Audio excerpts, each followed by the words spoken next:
Hi, I'm Aaron Sines. Welcome to Singularity Hub Membership Videos. Today I'm talking with Daniel Kivatinos, who is the COO and co-founder of drchrono, which is a wonderful platform on mobile devices such as the iPad that really serves to make, it serves as a digital assistant and enhancement of doctors, nurse practitioners, people in the medical healthcare industry. From the moment I walk in the waiting room, drchrono is working with me to make the whole check-in process easier and more efficient. Instead of filling out pages of forms, drchrono allows me to create a profile that links to practice management in real time. Even the exam room is a multimedia experience. The doctor can select my patient profile, see a record of my past appointments, and input new data, like x-rays or notes from the visit. I'd love to start us off, Daniel, if you could just let us know what the most popular part of drchrono has been, and sort of how many downloads you've had and other details of it. You know, first it was just a time-keeping piece of software, not enough. Then we built a medical billing platform on top of it. It wasn't enough. Then we started building out really elegant interfaces on top of everything, sort of enough. Then we focused on mobile, and between all of this, doctors started to go, okay, this is what I want. I really want all of it. And we've had roughly 20,000 downloads of our software on the iPad.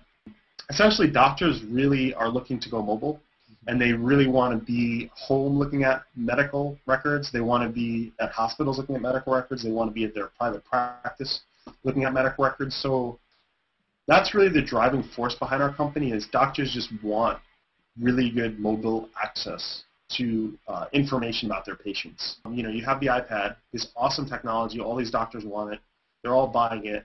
And then there's also other things like the government incentives, where doctors are using, if they use an EMR or an EHR, electronic health record, electronic medical record, they get incentive money up to $44,000 just for using an EMR. We always wanted to have a disruptive business model. We took the perspective of, let's try freemium in healthcare. So give a lot of stuff away for free to a doctor, make them love you, and then if they want to use a premium feature, you know, like medical speech to text, it's a value add, and then they would pay for that, but they'd feel comfortable with the core platform. And one really great story I have is, there was one physician, he was using our software for free for a year, and the government, he got the meaningful use incentive money from the government. It was $24,000 check he got. He felt so guilty that he was using us for free, and he got this check for $24,000. He said, I'm going to just start buying the software. The company was operating without investment for the first 2 years. Okay. It was revenue, we were generating revenue.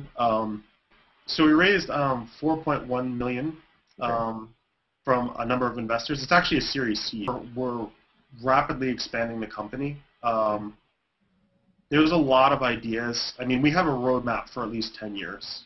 Our whole vision is to change healthcare, to revolutionize healthcare with like elegant technology, awesome design, right? And that it's not something that you can just do in a year. I mean, we literally push software daily. So we'll get feedback from doctors. Hundreds of doctors will say, X, Y, and Z, I would love this to happen. I would love this interaction to happen. You know, and then there's other things like we're thinking on our end what we could do. The software engineers are just continually building on it. The software is very organic for us. There are these devices you can wear, and it'll tell you how many calories you're burning. You know, there are these other devices where you can basically do stuff at home. You know, check your own blood pressure at home. I mean, all of this stuff should really be integrated into one place, and that's really what we're trying to work towards. So if you're a patient and you just want to track your blood pressure, right? So every day or every week you're tracking your blood pressure. Why shouldn't the doctor have access to that, right? Why shouldn't the doctor have access to where you jog if you want them to have access to that? We're used in China, Canada, the EU, India. So other nations are using it, even though we already see the demand, and people are asking for things all over the world. They're literally saying, can you do this for us? Can you do that? I mean, Africa, you know, some guy emailed me the other day and said, hey, can you do this in the African market? And I would love to do it. It's like, we're first going to focus on what we know best, and then we'll expand country by country.